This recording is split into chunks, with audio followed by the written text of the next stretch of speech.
Awali Bwana Pascal na familia yake walikutwa na kosa la kufugia ng'ombe ndani ya eneo la hifadhi kinyume na utaratibu. Aidha, afisa mtendaji wa kijiji cha Mgambazi kwa kushirikiana na askari wa jeshi la akiba yani mgambo walibaini ufugaji huo ulikuwa na jumla ya ng'ombe 204 ndani ya hifadhi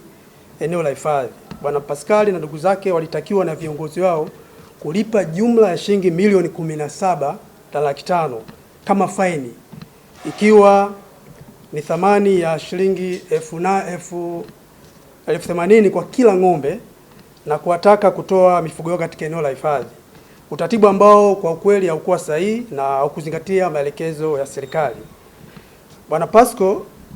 kama raia wa Tanzania na pia kama wananchi wa mkoa wetu wa Kigoma aliwasilisha malalamiko yake katika ofisi yetu ya TAKUKURU Uvinza, na baada ya ufuatiliaji ilibainika kuwa faini halali aliyopaswa kutoa ni shilingi 5,000 kwa kila ng'ombe, hivyo kufanya kiasi cha faini halali ambayo itakiwa serikali ikusanye ni shilingi milioni 1,20,000 na kuelekeza fedha hizo zilipwe katika akaunti ya serikali ya kijiji cha Mgambazi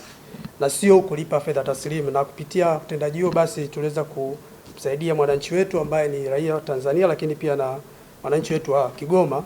kulipa malipo sahihi ambayo alistahili kufanya kwa serikali ya kijiji. Upande wa uzuiaji,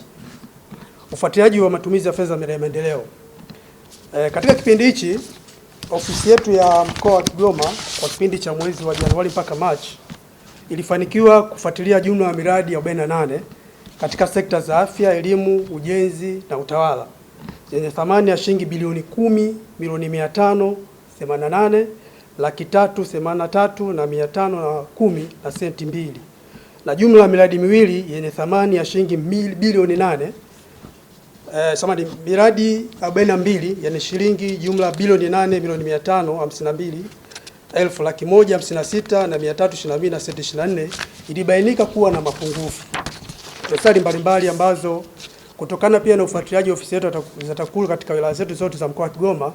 tulibaini mapungufu ambayo aliweza kubainishwa na alifanywa marekebisho ili kuhakikisha miradi hiyo inatekelezwa katika thamani halisi ya fedha zilizotengwa katika miradi hiyo.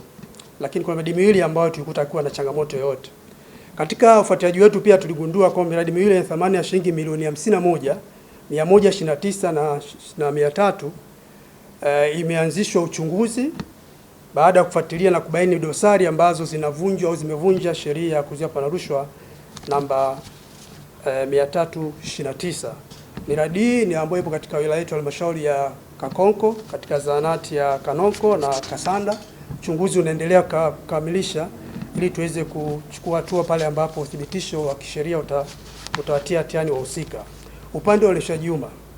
TAKUKURU mkoa wa Kigoma imefanikiwa kujenga uelewa na kubadili mtazamo wa wananchi katika madudu ya rushwa katika kipindi cha Januari mpaka Machi katika mkoa wetu wa Kigoma ili kuelekeza nguvu katika kuelimisha waumini katika maeneo mbalimbali ya ibada na kuendelea kutanua wigo wa uelimishaji elimu. Mwaka 2026 tumepokea jumla malalamiko 71 ambapo malalamiko 34 yanayohusu rushwa, yasiyohusu rushwa yalikuwa malalamiko 64 ambapo walalamikaji walipewa ushauri na kuelekezwa namna sahihi ya kuweza kupata haki zao, lakini pia waridhika na huduma ambayo walitolewa. Lakini katika malalamiko yao malalamiko 37 yaliyohusu rushwa, uchunguzi wake bado unaendelea katika hatua mbalimbali kwa ajili ya kuthibitisha makosa ambayo iwapo yatabainika tutapeleka mbele za mahakama. Kwa kipindi hichi pia tulikuwa na kesi mpya 7 ambazo zilifungwa katika mkoa wetu wa Kigoma na tuna jumla kesi 11 ambazo zinaendelea katika mahakama zetu mbalimbali katika mkoa wetu wa Kigoma. Na katika kipindi hichi kesi moja iliamuriwa, ni moja ambayo jamhuri ilishindwa.